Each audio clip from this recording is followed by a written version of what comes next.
ఎప్పుడైనా అనిపించిందా? ఒక 10 రోజులు, జస్ట్ 10 రోజులు చక్కెరను పూర్తిగా పక్కన పెడితే, మన శరీరంలో, మనసులో అసలేం జరుగుతుందని? ఇదేదో పెద్ద కఠినమైన డైట్ అనుకోవద్దు. ఇది కేవలం మనల్ని మనం కొత్తగా అర్థం చేసుకోడానికి చేసి ఒక చిన్న ప్రయోగం అంతే. ఒకవేళ ఉన్నపళంగా ఆపేస్తే ఏమవుతుంది? అవును, ఈ ఒక్క ప్రశ్నతోనే ఈ మొత్తం ప్రయాణం మొదలవుతుంది. 10 రోజులపాటు స్వీట్లు, షుగరున్న డ్రింక్స్, చివరికి మనకు తెలియకుండా ప్యాకెట్ ఫుడ్స్లో దాగి ఉండే చక్కెరను కూడా అన్నిట్నీ పూర్తిగా ఆపేయాలనే ఒక చిన్న నిర్ణయం. ప్రయాణం స్టార్ట్ చేసినప్పుడు అంతా చాలా సింపుల్గా, తేలికగా అనిపిస్తుంది. ఓకే, ఇదెంత పనిలే అనుకుంటాం. కానీ అసలు కథ ఇక్కడ్నుంచే మొదలవుతుంది.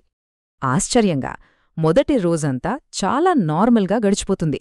చాలా ఈజీగా కూడా అనిపించొచ్చు. ఇది తుఫానుకు ముందుండే ప్రశాంతత లాంటిదనమాట.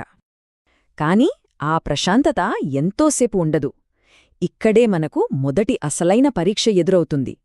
రోజూ శరీరానికి అలవాటైన చక్కెర తిడీరున ఆగిపోయేసరికి మన పాత అలవాటు తన గొంతు విప్పుతుంది. ఇక రెండో రోజు, మూడో రోజు ఇక్కడే అస్సలు కథ మొదలవుతుంది. అదేనండి, ఆ కోరిక. ఏదైనా తీపి తినాలనే బలమైన కోరిక.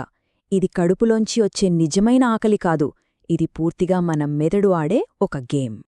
ఆ కోరిక ఎంత బలంగా ఉంటుందంటే, మనసు పదే పదే ఏదో ఒక చాక్లెట్ గురించో, వేడివేడి తీపి టీ గురించో, లేదా మనకిష్టమైన స్వీట్ గురించో గుర్తు చేస్తూనే ఉంటుంది. దాన్ని ఆపడం చాలా కష్టంగా అనిపిస్తుంది. ఈ టైంలోనే ఒంట్లో కూడా మార్పులు మొదలవుతాయి. కొంచెం చిరాగ్గా, నీరసంగా అనిపించడం మొదలవుతుంది.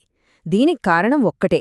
దానికి రోజు దొరికే ఆ ఇన్స్టంట్ ఎనర్జీ, ఆ ఆనందం కోసం మన బ్రెయిన్ గట్టిగా అడుగుతోందనమాట.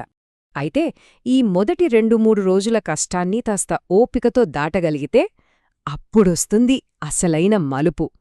ఇక్కడినుంచే మనం ఊహించని మంచి మార్పులు చూడటం మొదలుపెడతాం. 4వ రోజు లేదా 5వ రోజు వచ్చేసరికి మన ఎనర్జీ లెవెల్స్లో ఒక అద్భుతమైన మార్పు కనిపిస్తుంది. ఇంతకుముందు షుగర్ వల్ల మన ఎనర్జీ ఒక రోలర్ కోస్టర్ రైడ్లా ఒక్కసారిగా పైకి వెళ్లడం, మళ్ళీ ఢమ్మని కింద పడిపోవడంలా ఉండేది. కాని ఇప్పుడలా కాదు. రోజంతా ఒకే రకమైన స్థిరమైన శక్తి మనతో ఉన్న ఫీలింగ్ కలుగుతుంది. చాలా ప్రశాంతంగా అనిపిస్తుంది. ఇంకా చాలా ఆశ్చర్యకరమైన విషయమేంటో తెలుసా? మన టేస్ట్ బడ్స్ మారిపోతాయి. అవును, నిజం. పండ్లు ఎప్పుడూ లేనంత తీయగా అనిపిస్తాయి. మనం తినే సాధారణ భోజనమే ఎంతో సంతృప్తినిస్తుంది. ఇక నిరంతరం ఆ తీపి తినాలనే కోరిక నెమ్మదిగా మాయమైపోతుంది. ఈ ప్రయాణం చివరి దశకు చేరుకునే కొద్దీ ఈ మార్పులు కేవలం శరీరానికే పరిమితం కావు.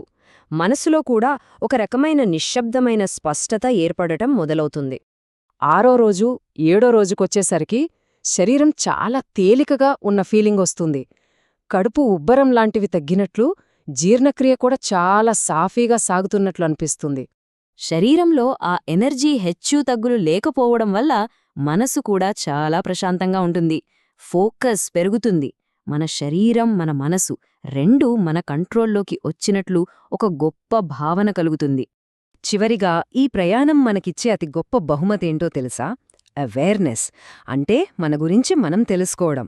అసలైన మార్పు మన శరీరంలో కాదు, మన ఆలోచన విధానంలో వస్తుంది.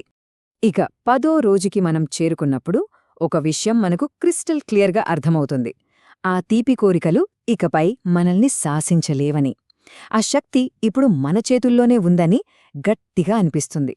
సో ఇక్కడసలు పాయింట్ మనల్ని మనం కంట్రోల్ చేసుకోవడం కాదు, మనల్ని మనం అర్థం చేసుకోవడం.